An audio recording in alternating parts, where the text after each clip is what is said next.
ToonGrin.com. Dang, Mickey's all old now. Ugh, gross mouse wrinkles. WHYBOY of ToonGrin here, and look at that. 90 years and Mickey Mouse is still going strong. From Scamp to Charmer to Icon to Sanitized, and now he's like a Looney Tune. Mickey Mouse is the Disney company's face. You can't think of one without the other. But truthfully, I always preferred Donald Duck in terms of characterization. Mickey was always plain, like a rice cake. He started off as a rambunctious character going into all sorts of mischief and whatnot. Then Disney broke him up into 3 characters, with Goofy being his clumsiness, Donald his aggression, leaving Mickey being just sort of wholesome. He'd work great with the other 2, but on his own, he ended up being pretty bland. Fortunately, that isn't a problem anymore since Paul Ruddish's Mickey Mouse hit the small screen in 2013 and is still going strong entering its 5th season. And it's not just Mickey, the whole Disney cast got a makeover with a brilliant writing blend of Disney wholesomeness and Rubber Hose inspired slapstick and expressions. So since Warner Brothers can't manage to give us the wacky antics of the Looney Tunes, we can now get it over at Disney. Now all these shorts are great. In 5 seasons running for 6, I haven't seen a single episode I really dislike, but I have seen episodes that just rise to the top. I recommend watching the whole series wholeheartedly. In terms of animation, writing, and comedy, it's hands down masterfully done, and it really is one of Disney's best work in the past few years. But anyway, let's get on with the birthday celebration of our favorite mouse with a top 10 of some of my favorite shorts of his. Number 10. Yodelberg. A classic from season 1 and just the 2nd episode of the whole run. Paul Rudish not only creates brilliant, funny, dialogue-filled shorts, but has a series of worldly Mickey shorts that stars our main mouse all over the world. Speaking in different dialects, but conveying the comedy universally through pantomime humor. It really is astonishing how varied the shorts gets in its execution of artistic aesthetic styling and locations in these shorts. Yodelberg was the first of these globe-hopping shorts and is still one of my favorites. Even more than any of the other worldly Mickey shorts, Yodelberg's mix of simple sound design and well-timed pantomime humor gets me rolling laughing, especially the scene of Mickey and the Yeti having to have a quiet chase scene. Number 9. Captain Donald. Donald is still by and large my favorite Disney character. It's just so funny to have a well-meaning but feathered power kick of pent-up frustration and rage within a much more wholesome and sweet universe. Captain Donald just pushes everything and makes Donald wonderful. As Donald attempts to keep the lie that he has no idea how to sail a boat despite wearing a sailor's uniform, and helpful Mickey tries to help cover up the lie, which opens the floodgates to the universe constantly ruining Donald's life. An endless source of laughs right there. And with a much more energetic Mickey, he plays off Donald masterfully, even putting in some really killer soft jokes so there's a roller coaster of comedy that just makes this duo a perfect match. No, you just stop. Are you even a duck, Donald? Number 8. One Man Band. With the upcoming Mary Poppins Returns, it's almost fitting that One Man Band made it on the list. It's not quite as in tune as the other worldly pantomime shorts, as the short takes place in the English-speaking London, which ended up having to make it lean more towards dialogue. However, it makes up for it with its wonderful music. Firstly and obviously inspired by the Cockney jack-of-all-trades Bert from Mary Poppins, Mickey's rendition of Stepping Time is lively and upbeat, putting a spring in the short step. And along with the great English pop chase music right out of the Beatles music video, One Man Band makes for one heck of a spirited performance. Number 7. Doggone Biscuits. I'll be a bit blunt here. Minnie is so often not on the radar as being anything other than Mickey having a girlfriend when the writing requires it. In this series, however, Minnie's character is actually more rounded and plays up her girly and romantic sides to the extreme. It's much like how Mickey's friendliness in the show and romanticism has been pushed to the cartoonish and hilarious extremes for the comedy. This pushing of those attributes allows Minnie to become a much more dynamic comedic character. And along with a fat Pluto, we get to see her various ups and downs of her expressions and mannerisms as she attempts to make Pluto skinny again. Also, I just love the new overly lovey-dovey romance that Mickey and Minnie have in this series. While they have the romantic moments shown in the past, pushing to be this innocent, sappy, and adorable makes these two mice's love just so much more adorable and sweet. Number 6. Shipped Out.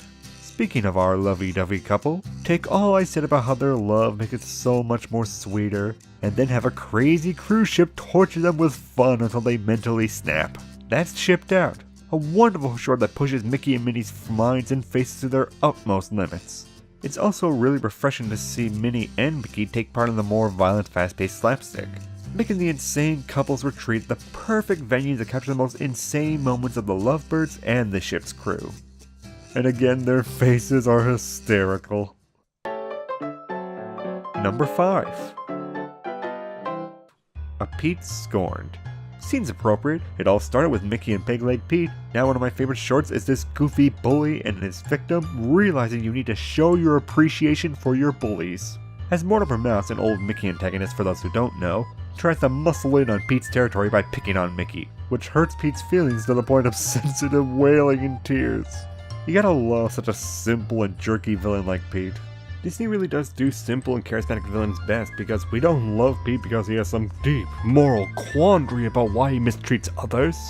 He's just a jerk because he loves being a jerk. And having an episode where we have Pete humorously despair over not being Mickey's #1 bully, and Mickey, who's so friendly he tries to cheer up the bully who gives him a knuckle sandwich every Tuesday. How can you not have a recipe for the 1-2 punch of a short? Number 4. Roughin' It.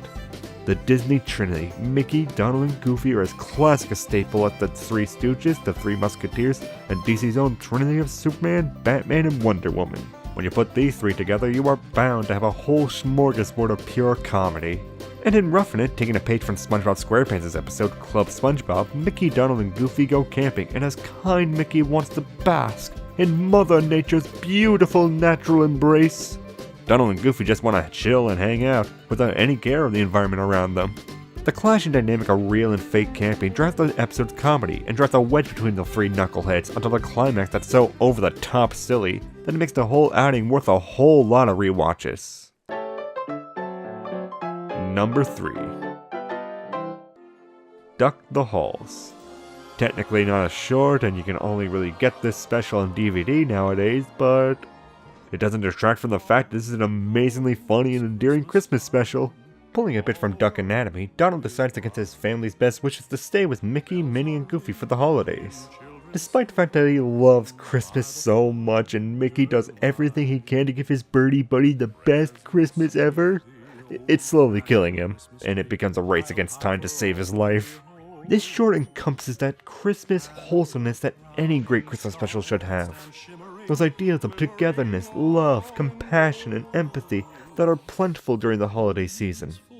And seeing Donald devolve into a mad, Christmas-obsessed nutcase with a candy cane shiv is always a bonus. Number 2. Feed the Birds. Another Mary Poppins reference. Oddly enough though, instead based on a pretty sad, beautiful number by Julie Andrews.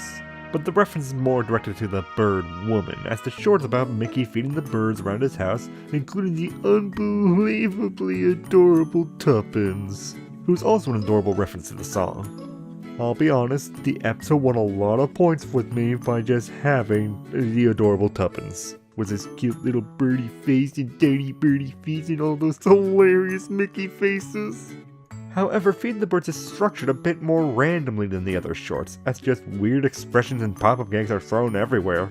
But with the consistent rhythm of the writing and the adorableness of our two leads, Feed the Birds turns from a sad reminder to an adorable hope. And number 1. Remember Fantasia? That beautiful masterpiece of animation and music, with awe-inspiring orchestral score and chillingly beautiful imagery? Well, now we got Mickey and Pete running around and being silly.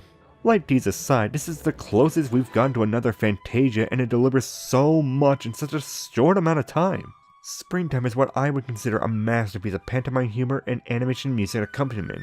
The flow of the instrumental along with the character movements is just such visual gold to me. And the added bonus of it being a comedy show, we get some brilliant pantomime and visual gags that tickle your funny bone like Fantasia never really did.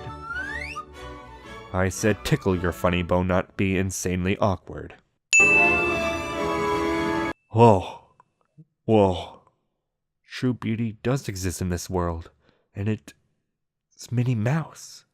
Go forth, people of the internet. Show your love of Mickey Mouse by giving him the perfect present.